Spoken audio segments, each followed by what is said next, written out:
মাঝে মাঝে আল্লাহ আমাদেরকে দুঃখ কষ্ট দিয়ে পরীক্ষা করতে চান, এগুলো আমাদের জন্য খারাপ নয়। এই দুঃখ কষ্ট বিপদ আমাদের কোমরকে সোজা করে, আমাদের পায়ের মাটিকে শক্ত করে। চিল্লায় বলেন ঠিক কিনা?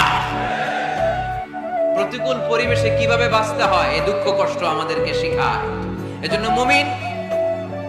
মুমিন বান্দার বৈশিষ্ট্য হচ্ছে দুঃখ কষ্ট বেদনা জ্বালা এগুলোতে সে আপসেট হয় না, সে হাল ছেড়ে দেয় না, সে ভরসা রাখে একজনের উপর। চিল্লায় বলতে হবে তিনি কে?